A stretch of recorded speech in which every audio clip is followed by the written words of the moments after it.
What's up, guys? Welcome back to Inside Out Precision. I know it's been a minute since we've done a bow review, so I thought we'd start with, I think, a bow that is going to have a lot of hype around it this year. I'm certainly excited about having it in the shop. We've actually got Cory Miller here. He is our Darton and Black Eagle rep.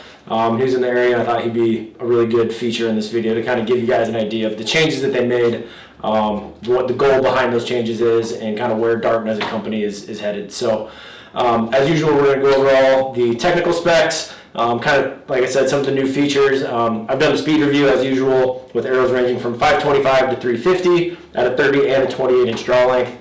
One thing I will say is this bow actually shoots literally what it's rated at, which is refreshing because almost every other bow is, well under that.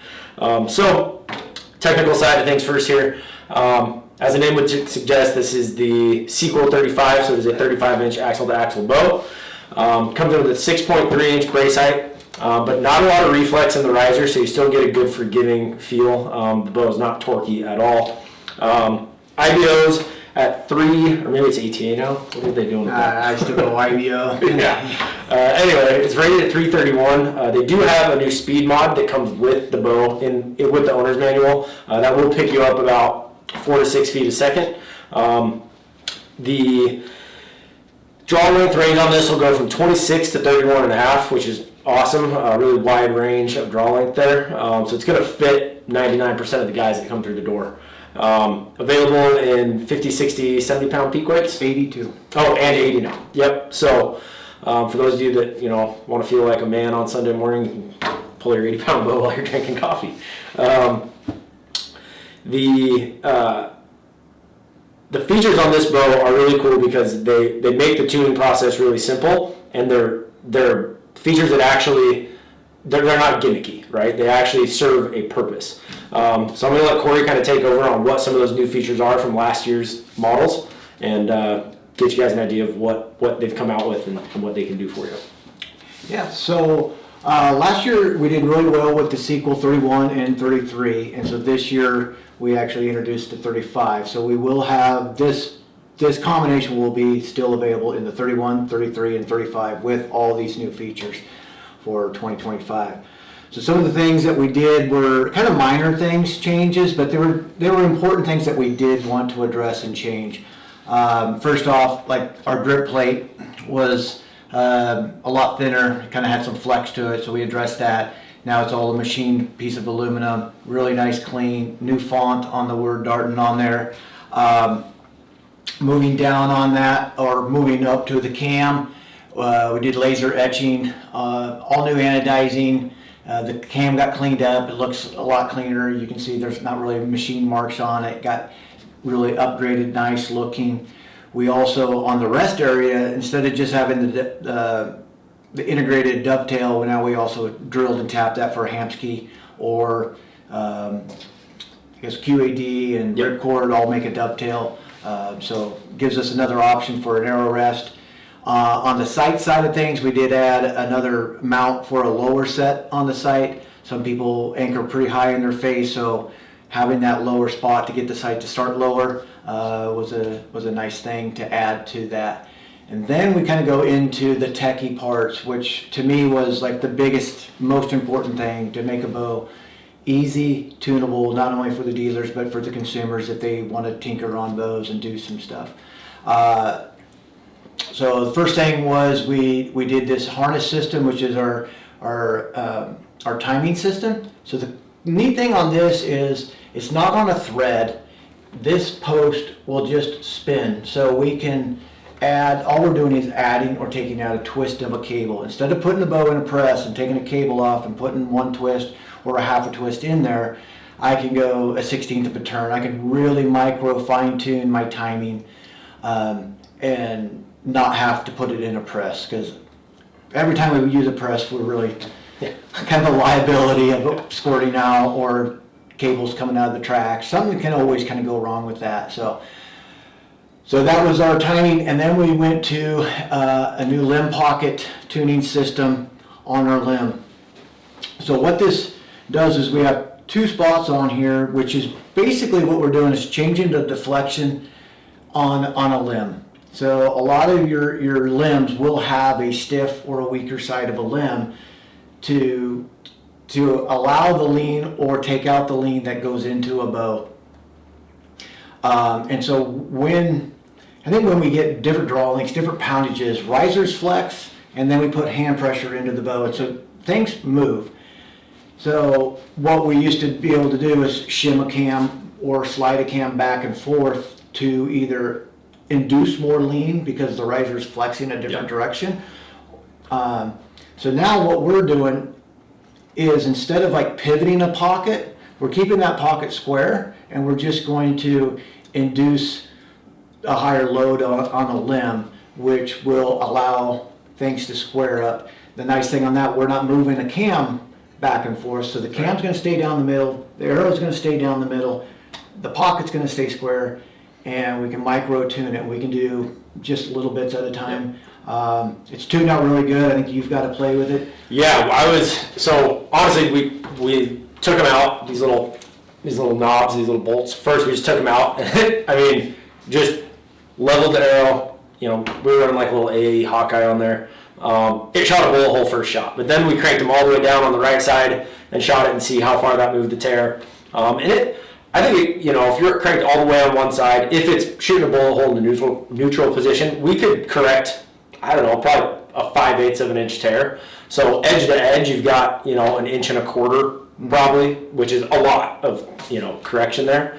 And like he was saying, what's cool about that system is that you're not actually moving the cam and the string out of the center line of mass, essentially, of the bow. You're just loading that limb differently, which really is what you're doing when you shim a cam. You're loading one limb heavier than the other, which then casts that string in the opposite direction. So, again, on today's point of saying making it easier for the dealers, every minute over the course of a season adds up a lot. So these companies like Darton and Bowtech and Elite that are coming out with these systems where I don't have to press the bow to tune it, at the end of the year, that's saving me hours of work in and out of a press. Also, with the timing system that he was mentioning there, for those of you who shoot a lot and you understand the concepts of tuning, what I like about this is with broadhead tuning, I'm not going to have to mess with my rest. I can leave the rest centered. If I'm having a minor vertical difference in my broadhead to field point, I can advance one cam, see how that changes. It's not, if I advance a cam to 1/16 of an inch, I'm not going to feel that slop in the back wall. You're not going to notice a difference in the shot, but it will show up on target. And then conversely, if you think of broadhead tuning like paper tuning in terms of what the arrow is doing when it's impacting right or left, you can then use this to actually correct that left or right impact as well. So again, I don't know how many times, especially if the rest doesn't have micro adjust, people start moving, it slips, and they go, oh, shit, where was I? So makes it really easy for the consumer as well as the shop, which we all appreciate. Cory owned a shop for a long time. He understands how these things benefit us in the long run, because like I said, in and out of the press 10,000 times in a month, that adds up to hours of work. And even like I've shimped a lot of bows in my day, having the shop, and you get fairly good at it, but you still, you can look at a tear and say, well, I got to move the cam X amount, and you do it, and it's either not enough or sometimes it's too much. You tear it apart again, and you do it over. With this new system where we can just really micro tune it without putting it in and out of the press, it's just been a dream. I was able to get mine, and it took me just a couple shots and got it shooting bullets, and then I bare shaft and shot my broadheads. It was right there. Yep. And then I did, because I wanted to see what it would do with a bare shaft, so I added like a half a turn on the limbs, and man, it moved at 20 yards. It moved that bare shaft quite a bit. So I haven't been able to, just elk season's kind of over for me, so I've been now whitetail, so 20-yard shot. So I haven't really went outside to really do a lot of broadhead tuning at say 50, 60 yards and really play with the pocket, but I'm excited to start doing that, when that season comes back around for me. But right now I've just been shooting some whitetails. Yeah. I've noticed too, so when you get the bow, I mentioned the speed mods. It does change the draw cycle a little bit. Changes that let off a little bit, but they give you 2 sets of draw stops. The smaller post is obviously going to be your higher let off. It comes with a bigger one. So between the draw stops, the combinations of mods and draw stops, you can really customize that draw cycle and the let off and the holding weight that you want. If you're a guy that you're not going to shoot over 60 pounds, but you like 13 pounds of holding weight, you can run the big stops on the speed mods and have that holding weight that you want without ripping your shoulder. And then we also do a 75% speed mod that we sell separately. Okay. So some of our 3D guys that really want that holding weight like you were talking about, and to gain up. The speed to me was 4 feet. So, Right. But at the end of the smooth mod, it's really 10, because if we're 6 on the other speed and then another 4 with the 75, Right. I mean, it could be a 10-foot swing there. Yeah. But for me, I guess if it was a target bow where I was only going to be shooting 60 pounds, I probably wouldn't mind the extra draw cycle. But I would like that extra holding weight to get the bow to settle and aim good. But yeah, you do have quite a few options on that side of it. I think you'll see a lot of guys running these as kind of a hybrid bow too. It's spec wise, it'd be a great 3D bow because it's got good speed.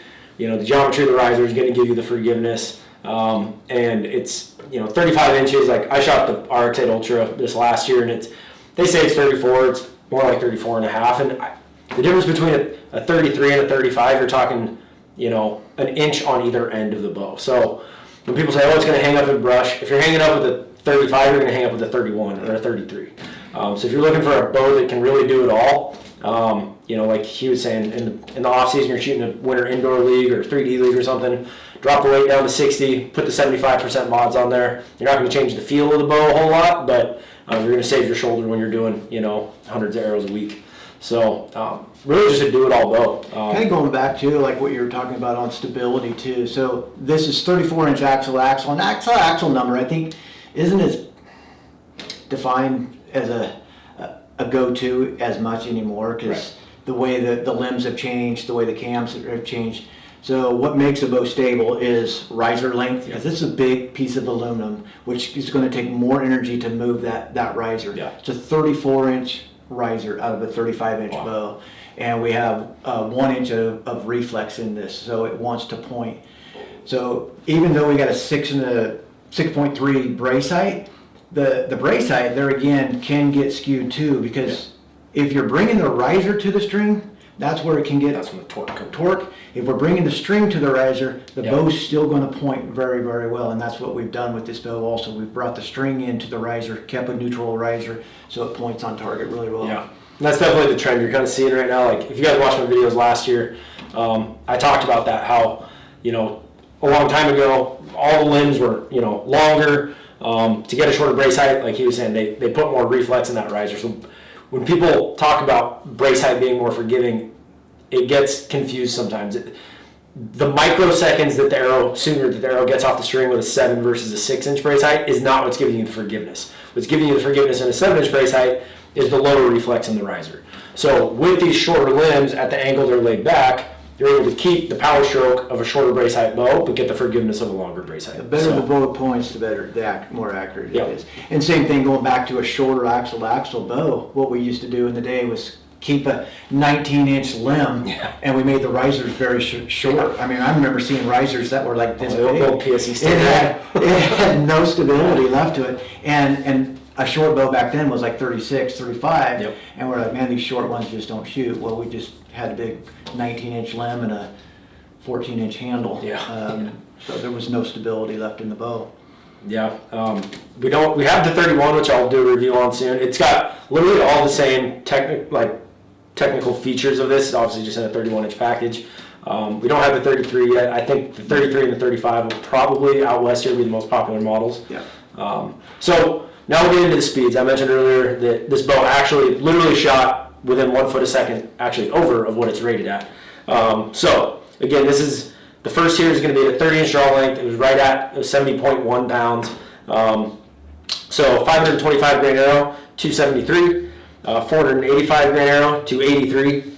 430 grain arrow, 299. It went between 299 and 301. So 400 was 312. And then with your 350, it was literally on the, bang on 350 grains. It was 332. It's rated at 331. So they're not pumping up their numbers. People go, oh, well, the other one's 337. I can tell you, if you listen to 5 feet a second difference in 2 arrows that are shot at the same time, you can't hardly even tell the difference in impact. So, when you're talking single-digit feet per second, I would go the bow that has the forgiving specs and features of something like this than a bow that is 8 feet a second faster, but is not going to be as accurate for me.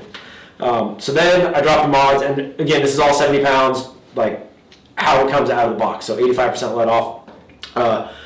28 inches, same arrows. So 525 grain arrow, 254 feet a second. 485 grain arrow, 263 feet a second. 430, 278, 400, 291, 350, 307. What I noticed there is it's almost exactly a 20 foot per second drop, which is pretty much right on, and it's that way throughout the arrow weights. So it's a very efficient cam system. Some cams, there's a bigger drop off or gain with lighter arrows and heavier arrows. This is pretty much consistent, consistent drop or gain in speed, however you want to look at it, between the draw lengths throughout the whole arrow weight range that we did.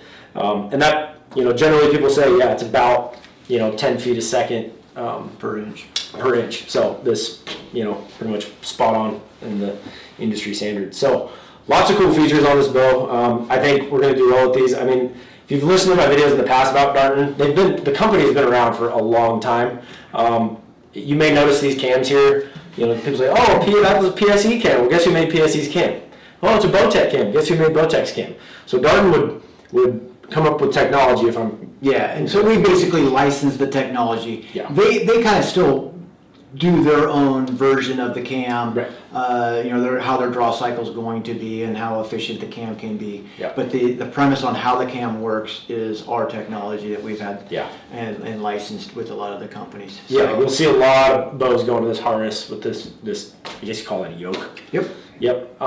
So, like I said, been around for a long time. Recently, they've started making a push to be that into conversation with the big dogs or the big fish in the pond with Matthews and Hoyt. When people come in, they want to go, I want to shoot the Matthews, the Hoyt, and the Darton. And I think progressively in the last 4 years, they've done a really good job with that. And I think they're only getting more popular. I know like Meat Eater guys and Phelps guys, they're all shooting them now. So we're just getting out of Meat Eater is, but Phelps is. Okay.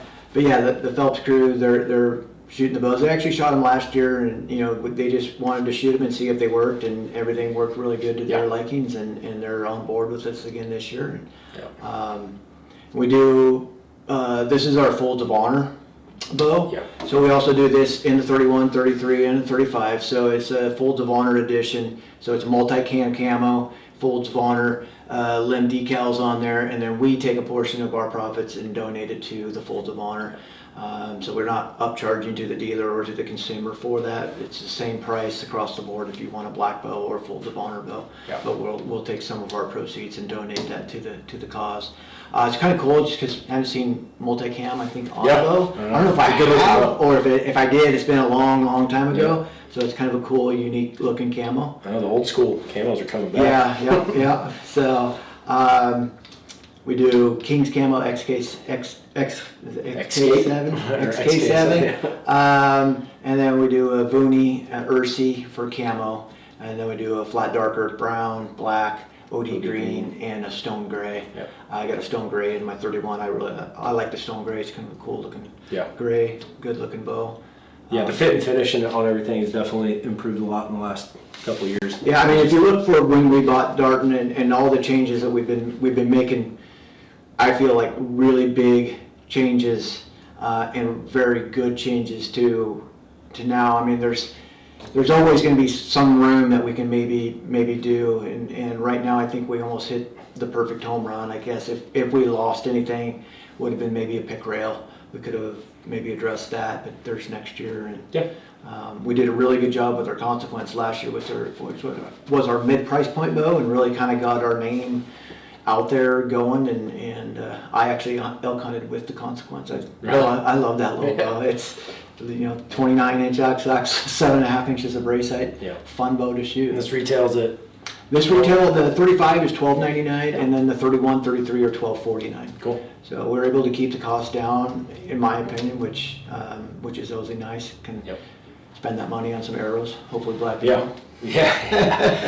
So I did get a chance to shoot this, as you guys know. Left-handed, shooting a bow right-handed, but I've gotten actually pretty decent at it over the years. And that being said, we are cutting left-handed risers, I believe, next week. So